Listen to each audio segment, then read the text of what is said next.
Yeah. So yeah, that house we bought, we've had to cut out the walls and do a bunch of stuff, and um, I was pretty emotional. Um, I forgave him twice. Forgave him twice, and I thought I forgave him. I'd been praying about forgiveness, and then he called me, and obviously I didn't forgive him. So for me, how am I going to go to heaven and ask him, the Lord, to forgive me for my trespasses when I haven't forgave that guy for? Truly, I didn't forgive him. I said I did, told everybody I did.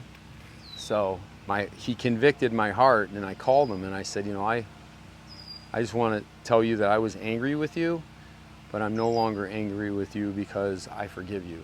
I truly forgive you. I went, and he was like, this, he didn't know any of those things. And I said, only the Lord knows, and you, what's in your heart. So it's my job to forgive, and the forgiveness isn't just for you, it's also for me.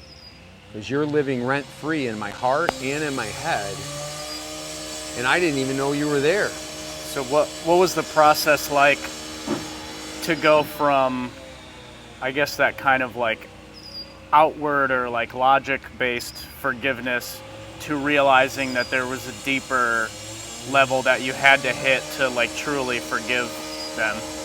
I think for me, it's turning down all sound. So it's sitting in silence, because I think we always have something going. Like we're always playing something on our phone, whether it be music or noise or conversation.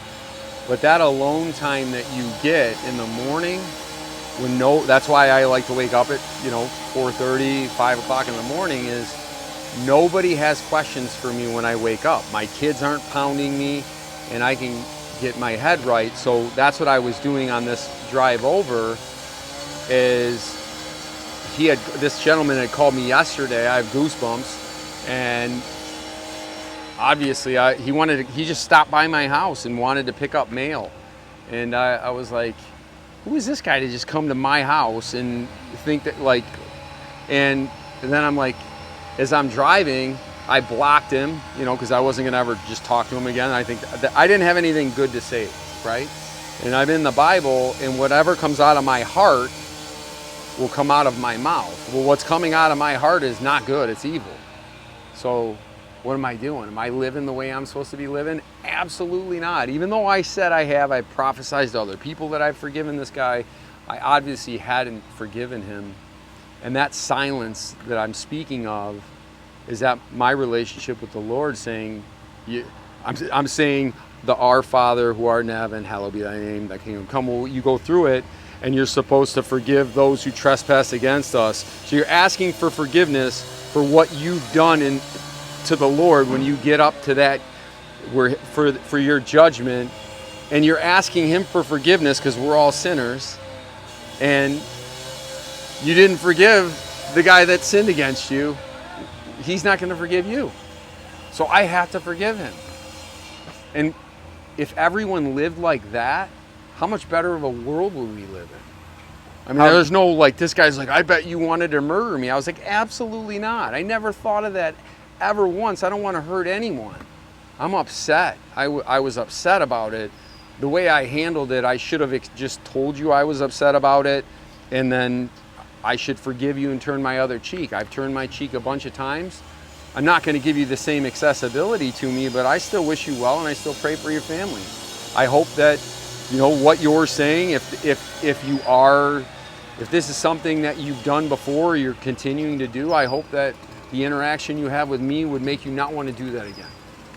How did it feel for you after, I guess, going through the transition of, almost fooling yourself into thinking you forgave them to hopefully truly forgiving them? Like, how did you feel after? Was like a weight lifted? Yeah, like I'm out of breath. I have no energy. I'm shaking right now. It took a lot.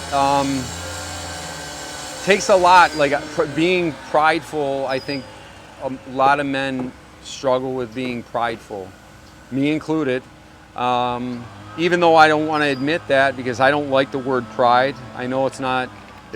Pride for me means that I'm putting myself first, and I don't want to put myself first. I want to put others before me. I want to serve other people. So if I'm a servant, I want to show up in humility. Right? I feel that humility is the most important thing, because if I'm humble, I'm going to serve.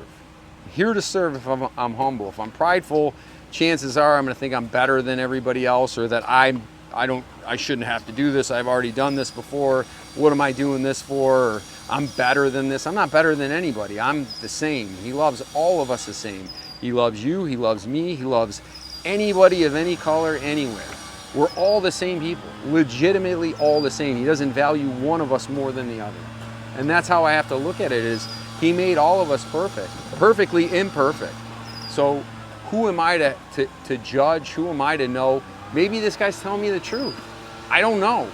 Most people might say, hey, you're an idiot for even saying that, but I don't know. The only pure person that knows is him and God. That's it. There's nothing else. We can have that opinion. We can say chances are, but chances are it doesn't matter if he's lying or not. I'm still supposed to forgive him. Big moment, dude. So I feel great, but I feel like this is going to be a fun one.